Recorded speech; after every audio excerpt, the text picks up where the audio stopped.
10,000,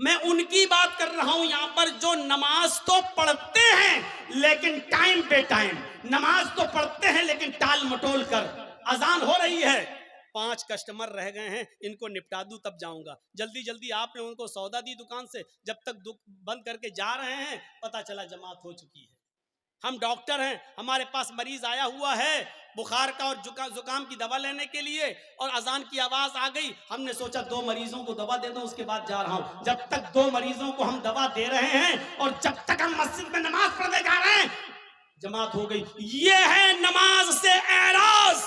پڑھ تو رہے ہیں آپ لیکن جماعت کو آپ نے ترک کر دیا اور جماعت چھوڑ دی. یہ ہے نماز سے اعراض. اللہ نے کہا ومن اعرض عن ذکری، جو میرے ذکر سے جو نماز سے اعراض کرے گا، روگردانی کرے گا، ہم اس کی روزی کو فَإِنَّ لَهُ مَعِيشَةً ضَنْكَ، اس کی روزی تنگ کر دی جائے گی. بند نہیں کہا اللہ نے، یہ نہیں کہا روزی بند کر دیں گے، تنگ کر دیں گے. تنگ کا مطلب یا تو بہت مشکل سے اس کو روزی روٹی ملے گی یا بہت آسانی سے ملے گی لیکن رکے گی نہیں اس کے پاس. آج کتنے لوگ ہیں ایسے، مولانا صاحب بہت کماتا ہوں لیکن برکت نہیں ہو رہی ہے. مولانا صاحب 1 لاکھ روپیہ مہینہ کماتا ہوں لیکن رکتا نہیں ہے. کبھی اس کو کینسر، کبھی اس کو ٹی بی، کبھی اس کو بیماری.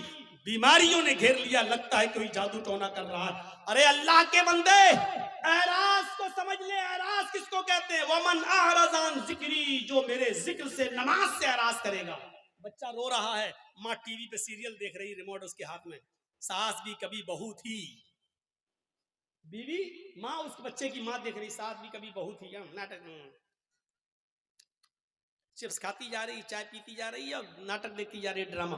ادھر بچہ رو رہا ہے، ماں جانتی ہے کہ بچہ دودھ کی وجہ سے رو رہا ہے لیکن سوچ رہی ہے نہیں 10 منٹ کا ڈرامہ رہ گیا، 10 منٹ اور دیکھ لوں. بچہ رو رہا ہے لیکن سیریل دیکھنے میں لگی ہوئی ہے.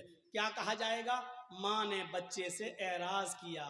جب سیریل ختم ہو گیا ماں نے بچے کو اٹھایا اور دودھ پلایا. دیکھیے دودھ پلا رہی ہے لیکن پھر بھی اس نے اپنے بچے سے اعراض کیا، روگردانی کی اپنے بچے کے ساتھ. اس کو کہا جاتا ہے اعراض کرنا. آدمی نماز تو پڑھ رہا ہے لیکن مریضوں کو پورا دیکھنے کے بعد آ رہا جماعت ختم ہو گئی. نماز تو پڑھ رہا ہے لیکن دکان کے سارے کسٹمر کو نپٹا کے آ رہا ہے، جماعت ختم ہو گئی. اس کو کہا جاتا ہے اعراض کرنا. ماں دودھ تو پلا رہی ہے لیکن سیریل دیکھنے کے بعد آدمی نماز تو پڑھ رہا ہے لیکن اپنی دکانداری پوری کرنے کے بعد تو آپ نے اللہ کے لیے چھوڑا کیا ہے؟ آپ نے اللہ کے لیے چھوڑا کیا ہے؟ قربانی کیا دی ہے؟ قربانی تو یہ تھی، آواز آئی حی علی الصلاۃ اور سامنے والا 10,000 روپے کا کسٹمر ہے. آپ کہہ دو کہ جا میں نماز پڑھنے جا رہا ہوں، اگر نماز نہیں پڑھوں گا میں نماز کے بعد ہی تمہیں دوں گا، جاؤ نماز پڑھ دوں اس کے بعد آنا. حی علی الصلاۃ کی آواز سنتے ہی مسجد کی طرف چلے جاؤ. وہ کہنے لگا کہ میں 10,000 روپے کا سامان لینے آیا. آپ نے کہا 10,000 روپے کی پرواہ نہیں ہے، رزاق وہ ہے، روزی روٹی دینے والا وہ ہے. روزی روٹی دینے والی تیری ذات نہیں اللہ کی ذات ہے. آپ نے 10,000 کے کسٹمر کو ٹھکرا دیا اور آپ مسجد میں نماز پڑھنے چلے گئے. یہ ہے نماز.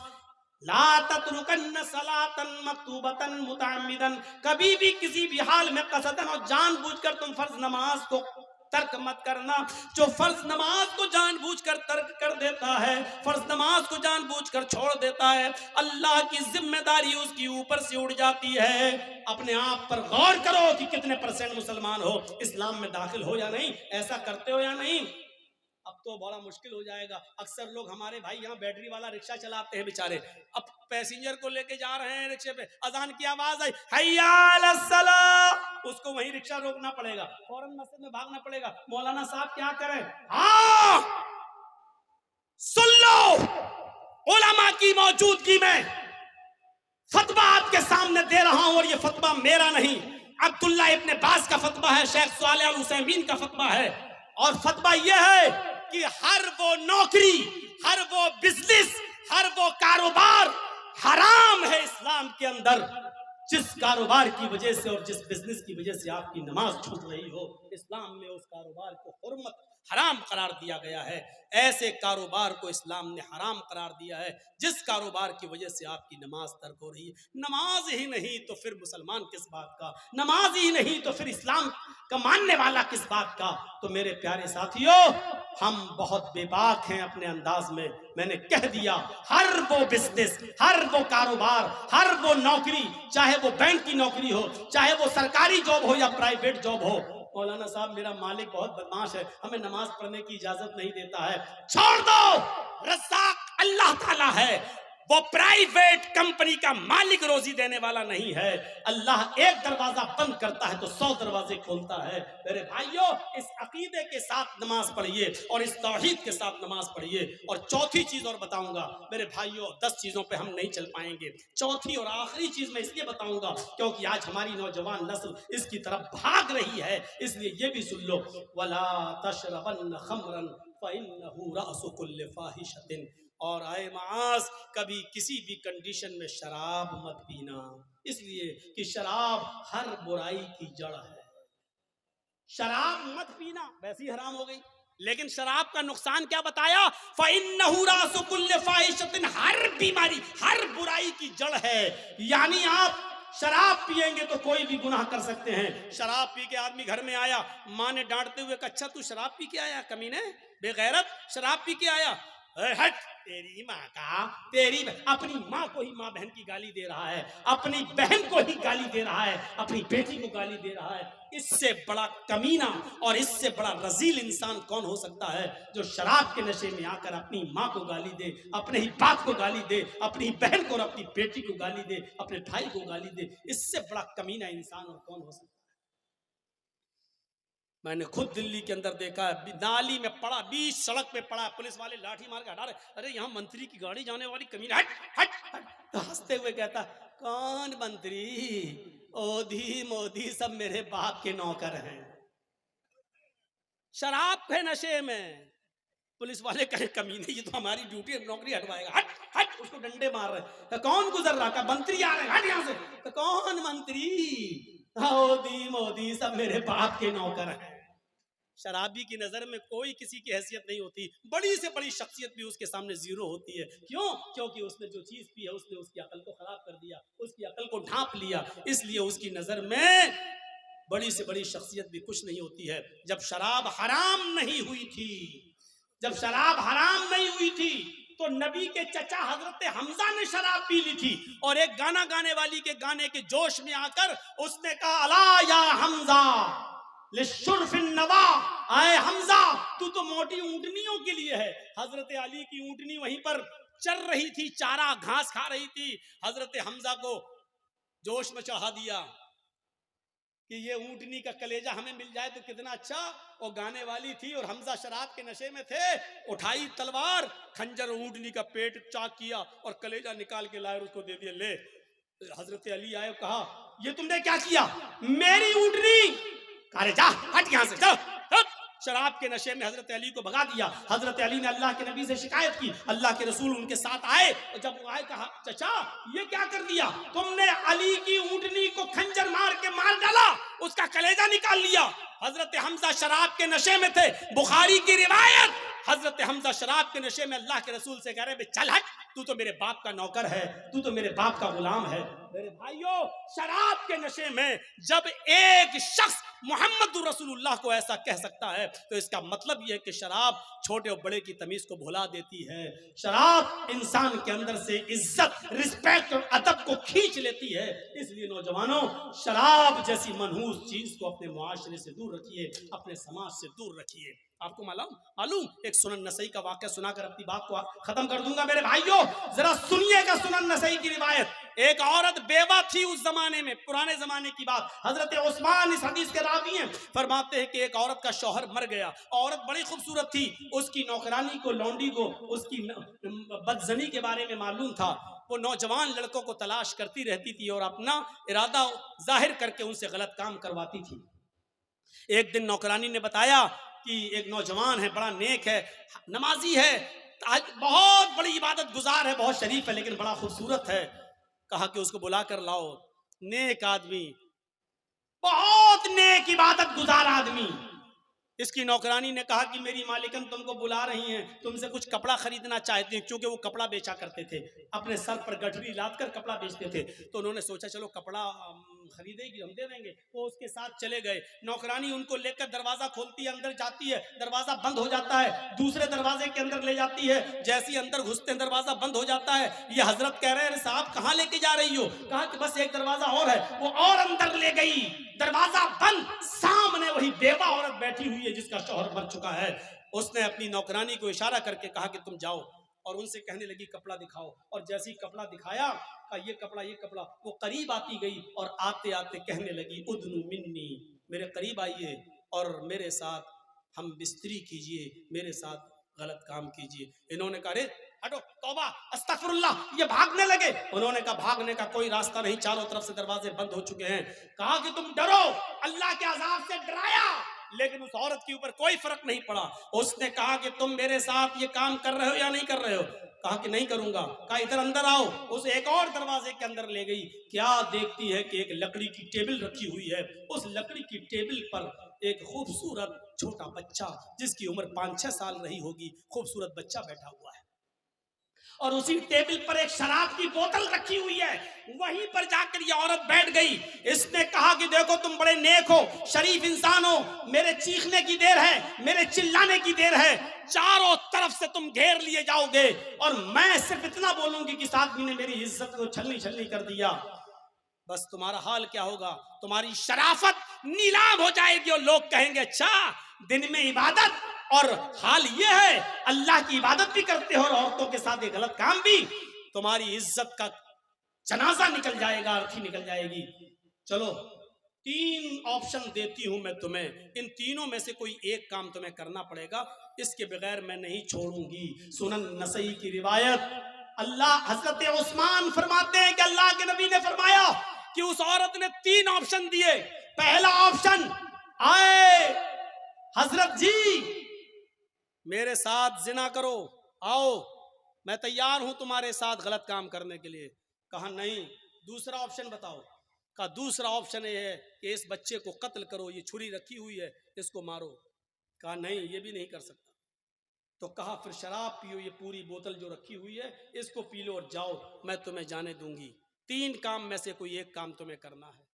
انہوں نے نظر آسمان پہ ڈالی. کہ اللہ زنا کرنا بھی حرام, قتل کرنا اس سے بڑا گناہ, سب سے بڑا گناہ قتل. اس بچے نے میرا کیا بگاڑا جو اس کو میں ماروں؟